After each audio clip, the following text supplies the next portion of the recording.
Évangile de Matthieu, chapitre 14, dans la Bible du Semeur. À cette époque, Hérode, le gouverneur de Galilée, entendit parler de Jésus. « Cet homme, dit-il à ses courtisans, c'est sûrement Jean-Baptiste. Le voilà ressuscité des morts.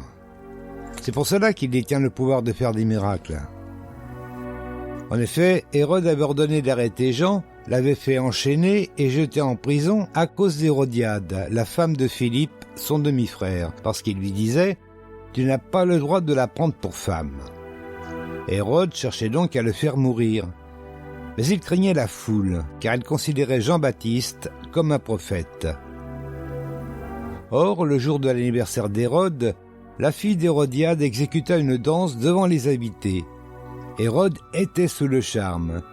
Aussi lui promet-il avec serment de lui donner tout ce qu'elle demanderait. À l'instigation de sa mère, elle lui dit « Donne-moi ici sur un plat la tête de Jean-Baptiste ». Cette demande attrista le roi, mais à cause de son serment et de ses invités, il donna l'ordre de la lui accorder. Il envoyait le bourreau décapiter Jean-Baptiste dans la prison. La tête du prophète fut apportée sur un plat et remise à la jeune fille qui la porta à sa mère. Les disciples de Jean-Baptiste vinrent prendre son corps pour l'enterrer, puis ils allèrent informer Jésus de ce qui s'était passé. Quand Jésus entendit la nouvelle, il quitta la contrée en barque et se retira à l'écart dans un endroit désert. Mais les foules l'apprirent. Elles sortirent de leur bourgade et le suivirent à pied. Aussi, quand Jésus descendit de la barque, il vit une foule nombreuse. Alors il fut pris de pitié pour elle et guérit les malades.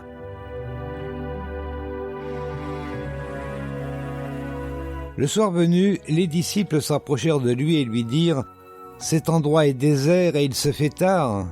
Renvoie donc ces gens pour qu'ils aillent dans les villages voisins s'acheter de la nourriture. » Mais Jésus leur dit « Ils n'ont pas besoin d'y aller. Donnez-leur vous-même à manger. » Mais, lui répondirent-ils, nous n'avons ici que 5 pains et 2 poissons. Apportez-les-moi, leur dit Jésus.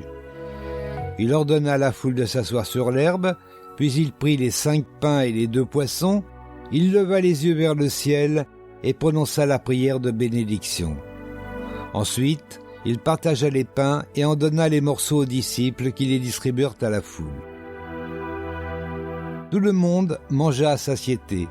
On ramassa les morceaux qui restaient, on en remplit 12 paniers. Ceux qui avaient mangé étaient au nombre de 5000 hommes, sans compter les femmes et les enfants. Aussitôt après, Jésus pressa ses disciples de remonter dans la barque pour qu'ils le précèdent de l'autre côté du lac pendant qu'il renverrait la foule. Quand tout le monde se fut dispersé, il gravit une colline pour prier à l'écart. À la tombée de la nuit, il était là, tout seul. Pendant ce temps, à plusieurs centaines de mètres au large, la barque luttait péniblement contre les vagues, car le vent était contraire.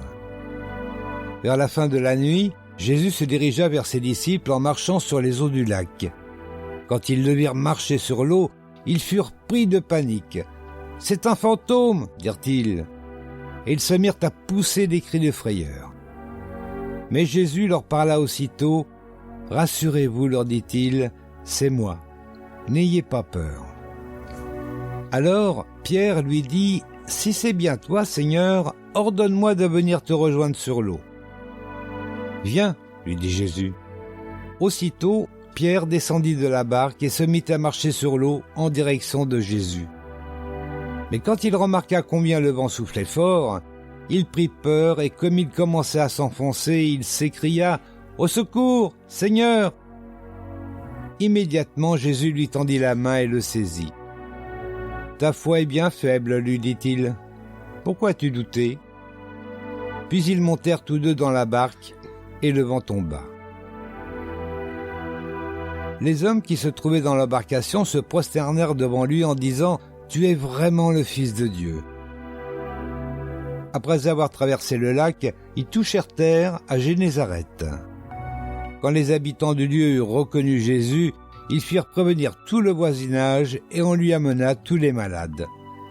Il le suppliait de leur permettre simplement de toucher la frange de son vêtement, et tous ceux qui le touchaient étaient guéris.